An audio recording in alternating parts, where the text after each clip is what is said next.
निवडणुका म्हणजे काय? केवळ नेत्यांची निवड? नाही.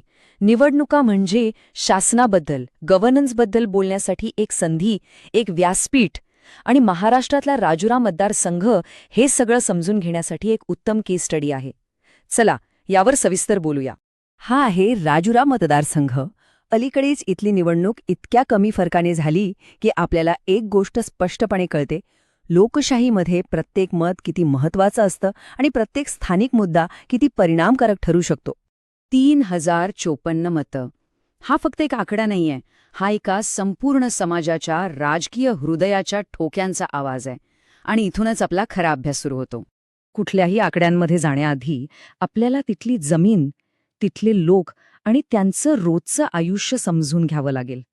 कारण खरं राजकारण ह्याच मातीतून तर उगवतं, नाही का? तर राजुराची ओळख काय आहे? इथे जवळपास 15 ते 18% आदिवासी लोकसंख्या आहे, ज्यात गोंड आणि कोळम समाज प्रामुख्याने आहेत. त्यासोबतच हळबा आणि कुणबी शेतकऱ्यांसारखी मोठी ओबीसी लोकसंख्या आहे. इथली अर्थव्यवस्था मुख्यत्वे जंगल, कोळशाच्या खाणी आणि शेतीवर अवलंबून आहे. आणि सगळ्यात महत्त्वाची गोष्ट म्हणजे इथले मतदार. 3.16 लाख मतदारांपैकी नेहमीच 70% जास्त लोक मतदान करतात. याचा सरळ अर्थ आहे, इथले लोक जागरूक आहेत.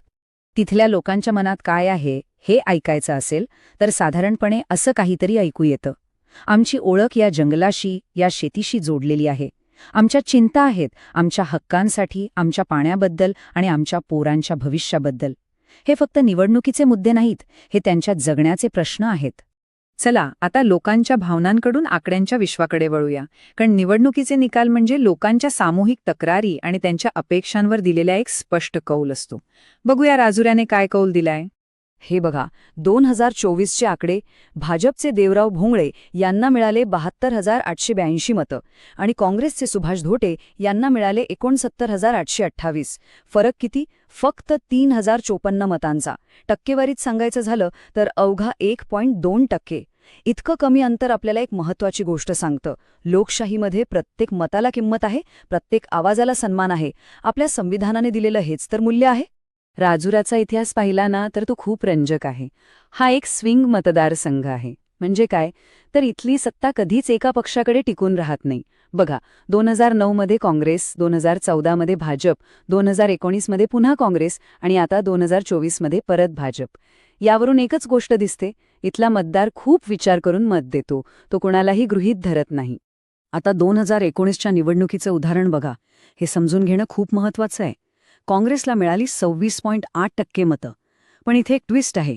तिसऱ्या क्रमांकावर असलेल्या शेतकरी बहुजन पक्षाला मिळाले तब्बल 25.7% मतं आणि भाजपाला 22.7%. झालं काय? सत्ताविरोधी मतं विभागली गेली. एका मजबूत तिसऱ्या उमेदवारामुळे मतांचं विभाजन झालं आणि त्याचा थेट परिणाम निकालावर दिसला. ठीक आहे, आपण आकडे पाहिले, इतिहास पाहिला, पण निवडणुका जिंकल्या कशा जातात किंवा हरल्या का जातात? चला, या निकालाचं थोडं सखोल विश्लेषण करूया. विजयाची खरी सूत्र शोधूया. कुठल्याही निवडणुकीत दोन गोष्टींमध्ये नेहमीच एक प्रकारची रस्सीखेच असते. एक म्हणजे राष्ट्रीय लाट आणि दुसरी म्हणजे स्थानिक मुद्दे. 2014 मध्ये राष्ट्रीय लाटेचा प्रभाव निश्चितच दिसला होता. पण राजुरामध्ये सिंचन, रस्ते, वीज यांसारखे स्थानिक प्रश्न इतके महत्वाचे आहेत की ते विजयाचं गणित कधीही बदलू शकतात. मतदार सर्वेक्षणातून काय समोर आलं?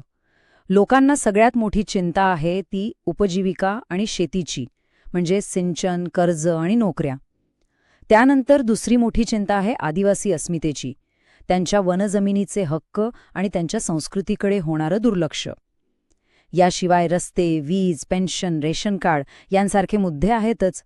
हेच ते प्रश्न आहेत जे लोकांच्या रोजच्या जगण्याला थेट स्पर्श करतात. हे सगळं ऐकल्यावर एक मूलभूत प्रश्न उभा राहतो. लोकांच्या मनात इतक्या तक्रारी आहेत, पण पक्षाची जमिनीवरची यंत्रणा, त्यांचं संघटन ह्या तक्रारींना मतांमध्ये बदलण्यासाठी खरंच तयार आहे का? कारण एकीकडे सुसज्ज कार्यकर्ते आणि दुसरीकडे केवळ नावाला असलेली आघाडी, यातच खरा फरक पडतो. आतापर्यंत आपण समस्येचं निदान केलं.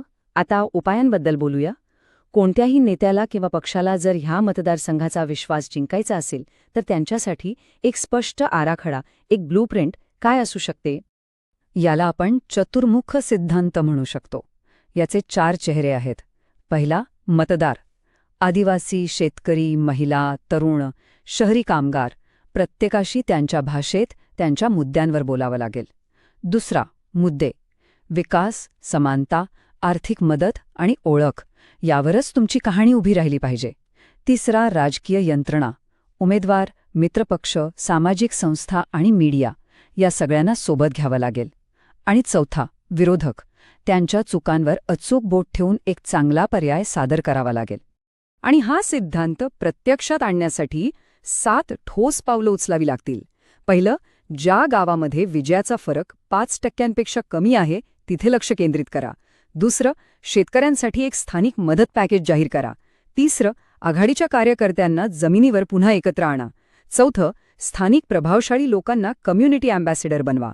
पाचवं, तरुणांसाठी नोकरी मिळावे आणि महिलांसाठी आरोग्य शिबिर आयोजित करा. सहावं, एक शिस्तबद्ध बूथ मॅनेजमेंट करा.